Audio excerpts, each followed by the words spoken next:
Voilà, dans cette présentation, on va aborder l'intégration, dans C. Et on va traiter deux points, schéma et courbe dans le plan complexe et intégration curviligne, ou le long d'un schéma.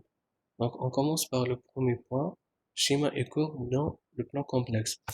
Nous avons une définition. Un schéma est défini comme étant une fonction contenue dans un intervalle AB tel que A inférieur strictement à B vers le plan complexe. Donc, le schéma est défini par une fonction z de t qui est égale à x de t plus y t. Le point initial est z0 qui est égal à za et le point d'arrivée ou le point final est z1 qui est égal à z de b. Donc, pour calculer le point initial, on remplace dans la fonction z de t le t par a. Et pour calculer le point d'arrivée, on remplace le t par b. Et cette fonction est souvent notée par gamma de t. Voici un exemple simple. Soit la fonction z de t qui est égale à 3 cosinus t plus 3 i sinus t. Donc nous avons le t, il est compris entre 0 et pi sur 2. Donc pour calculer le point initial, on remplace t par 0. Et pour calculer le point d'arrivée, on remplace t par pi sur 2. Donc le point de départ est z0 qui est égal à 3 cosinus 0 plus 3i sinus 0 qui est égal à 3. Et euh, le point d'arrivée est z1. Donc on remplace le t par pi sur 2. Donc z1 de pi sur 2 égale à cosinus pi sur 2, 3 cosinus pi sur 2 plus 3i sinus pi sur 2 qui est égal à 3i. Donc ça c'est le premier exemple. Nous avons aussi un deuxième exemple. La fonction z de t égale à moins 1 sur 2 plus 5 sur 2 cosinus t plus i 3 sur 2 sinus t. Donc le t il est compris entre 0 et 2pi. Donc cette fonction définit un schéma dans le plan complexe. Donc le point de départ, on remplace t par 0, on trouve 2 plus i 3 sur 2. Et le point d'arrivée, on remplace t par 2p, on trouve 2 plus i sur 3, 2, qui est égal à z0. Donc le point de départ égale le point d'arrivée. Donc le schéma est fermé. Donc si le point de départ égale le point d'arrivée, alors le schéma est fermé. Et nous avons un exemple aussi d'un cercle. Le cercle de centre 0 et de rayon R est un court paramétré par la fonction. Donc l'équation de cercle est donnée par z de t égale z0 plus r cosinus t plus i sinus t, où le t est compris entre 0 et 2p, ou par la forme exponentielle. Donc l'équation de cercle de centre 0 et de rayon R est donnée par une autre équation par la forme exponentielle z de t égale à z0 plus r exponentielle et t. C'est très important de connaître les schémas d'intégration parce que c'est très utile pour calculer l'intégrale curviligne dans le plan complexe. Donc voilà, donc le point de départ on remplace t par 0 et le point d'arrivée on remplace t par 2pi. Et nous avons aussi le segment d'extrémité z0 et z1 noté par z0 et z1 est un court paramétré par la fonction. Donc le segment est exprimé par la fonction z de t qui est égale à z0 fois 1 moins t plus tz1 où le t est toujours compris entre 0 et 1 dans le cas si nous avons un court paramétré défini par un segment. Et après, donc là, nous avons une remarque importante. Si le point initial et final d'un schéma coïncident, est appelé un schéma fermé ou lacé, comme dans le cas de le deuxième exemple. Et après, vous avez le deuxième remarque, on dit qu'un schéma est simple s'il ne se coupe, s'il ne se recoupe pas lui-même, c'est-à-dire il n'a pas de point double et toutes les courbes fermées et simples est appelé courbe de Jordan. Et, et là, on va aborder le deuxième point, intégration curviligne, plus important par rapport au premier point. Intégration curviligne, voici une définition. Supposons que l'équation z de t où le t est comprise entre a et b représente une courbe paramétrique se donne d'un point z1 qui est égal à za et un point z2 qui est égal à zb. Et vous avez une fonction holomorphe f de z égale à e de xy plus ev de xy qui continue sur c et z' existe. Donc on définit l'intégrale curviligne au long du schéma par cette relation.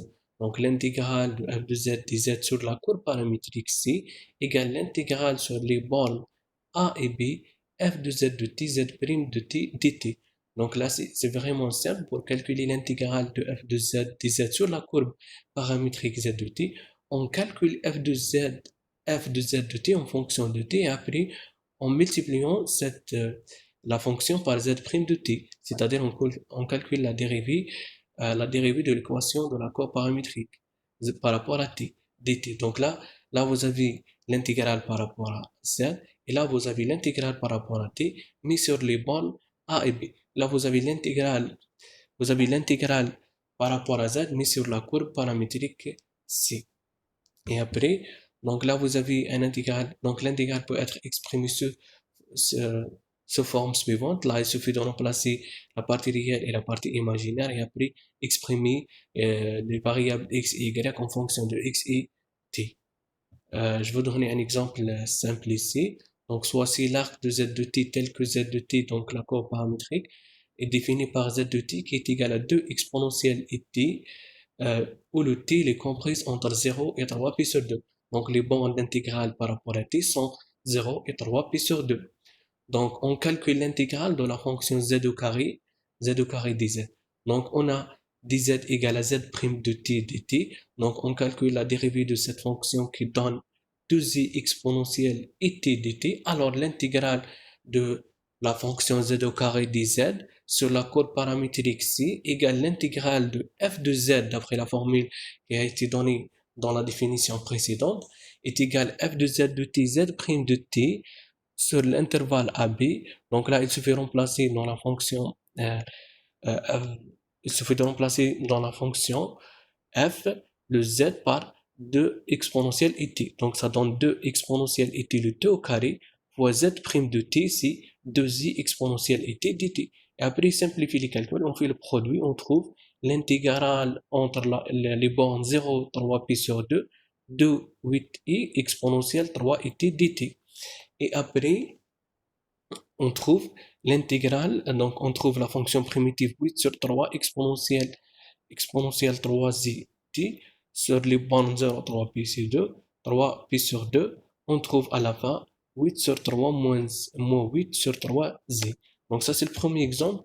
Deuxième exemple aussi, nous avons une autre fonction sur la courbe paramétrique, paramétrée par t au carré 3 sur 2t. Donc là le x au carré égale à t au carré, le y égale à 3 sur 2t. Donc, nous avons que la f de z égale à iz bar qui est égal à y plus ix et x. Donc, on a xt égale à t au carré et yt égale à 3 sur 2t. Donc, on calcule dz, c'est quoi? Le dz égale à dx plus dy qui est égal à x' de t plus y' de t fois dt. Donc là, il suffit de calculer x' de t, ça donne 2t, et y' de t, ça donne 3 sur 2 et 3 sur 2 et dt. Et après, donc on remplace dans la fonction, nous avons f de z dz égale à yt plus ix de t fois, donc x' de t plus y' de t dt. Donc il suffit de remplacer y de t c'est t, et x de t c'est t au carré, fois x' de t, et y' de t c'est 3 sur 2i. Le taux de t qui est dans cette fonction, polynomiale, entre les bornes moins 1 et 2, donc c'est facile de trouver la fonction primitive de cette fonction, qui donne 1 sur 6 t à la puissance 3 plus i, 1 demi t à la puissance 4 plus 3 sur 4 t au carré entre les bornes moins 1, 2. Donc, d'après la simplification du calcul, on trouve 3 sur 2 plus 39 sur 4i.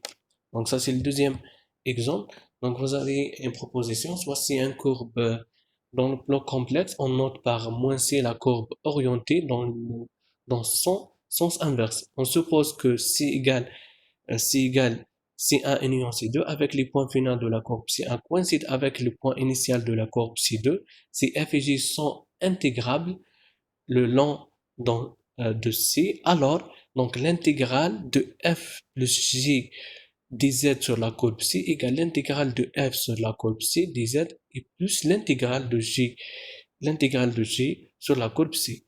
Et deuxième proposition, l'intégrale de alpha f de z dz sur la courbe C égale alpha l'intégrale de f de f sur la courbe C, où alpha est un constant dans C. Troisième proposition, l'intégrale f de fz dz sur la courbe moins c est égale à moins l'intégrale sur la courbe c de la fonction f de z dz. Et quatrième proposition, nous avons que c égale à c1 union c2, alors l'intégrale de f de z dz sur la courbe c égale l'intégrale sur la courbe c1 union c2 de la fonction f de z dz qui est égale à la somme de deux intégrales f de z dz sur la courbe C1 plus l'intégrale de f de z dz sur la courbe C2. Je vous donnerai un exemple concernant la quatrième proposition. Donc là, regarde s'il vous plaît. Donc cet exemple, il demande de calculer l'intégrale de la fonction z bar dz où C est la courbe fermée et la courbe formée des segments joignant moins z à 3z et 3z à 3 plus 3z. Donc là, il faut trouver la représentation de la fonction de la première segment et la deuxième segment. Donc on sait que le segment d'extrémité Z0 et Z1 noté par Z0 Z1 est une courbe paramétrée par la fonction donc Z de t, Z0 fois 1 moins t plus t Z1. Le t est compris entre 0 et 1. Donc pour trouver la courbe C1, donc on remplace Z0 par moins 1 et Z1 par 3Z. Donc on a trouvé C1 qui est égal à 4T moins 1 fois I, où le T toujours, il est compris entre 0 et 1. Donc le segment joignant moins I à 3Z. Et après, la courbe formée par le segment C2. Donc là, pour trouver l'équation de C2, donc on remplace Z0 par quoi? Par 3Z et le Z1 par 3 plus 3z. Dans cette équation, on trouve C2 qui est égal à 3t plus 3z, où le t est compris entre 0 et 1. Donc là, c'est simple, on commence l'intégrale sur C1 et après sur C2. Et après l'intégrale de cette fonction sur C est égale à l'intégrale sur C1 plus l'intégrale sur C2. Donc on a z, la première, on calcule sur le segment C1. Sur le segment C1, on a z de t égale à 4t moins 1i. Donc dz égale à quoi? Égale à z' de t qui est égal à 4i dt. Donc la dérivée de 4t fois i c'est 4i t et la dérivée de moins 1i c'est 0. Donc z' de t égale à 4i dt. Donc l'intégrale de z bar sur C1 égale l'intégrale sur l'intervalle AB f de z de t, z' de t. Donc on remplace z de t dans la fonction z bar, ça donne moins 4t moins 1 fois i, fois z' de t, c'est 4i dt. Donc là, c'est simple, on simplifie. Donc les bornes sont 0 et 1 parce que là, nous avons un segment. Toujours les bornes de segment entre 0 et 1. Donc, qui donne le résultat, l'intégrale entre 0 et 1 de la fonction z de t moins 4t dt. Donc, c'est facile de calculer la fonction primitive de cette fonction. Donc, et après, on intègre sur C2, on a z de t égale à 3t plus 3i. Donc, dz égale à z' de t, ça donne 3 dt. 3 dt. Donc là, c'est simple, c'est de même manière avec avec le premier cas.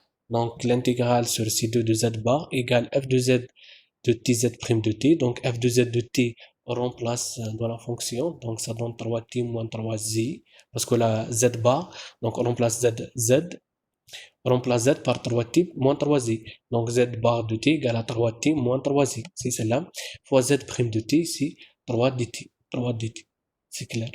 Normalement, c'est clair. Et après, donc, ça donne 9 it plus 9 de t sur 0,1 qui donne à la fin 9 sur 2 et plus 9.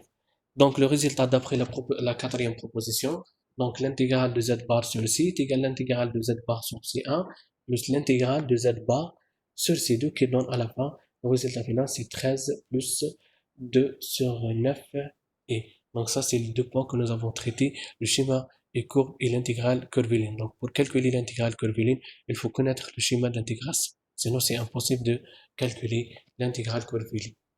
Donc ça, c'est les conditions nécessaires pour calculer l'intégrale curviligne. Donc pour calculer l'intégrale curviligne, il faut déterminer le schéma d'intégration et après on utilise la formule d'intégration.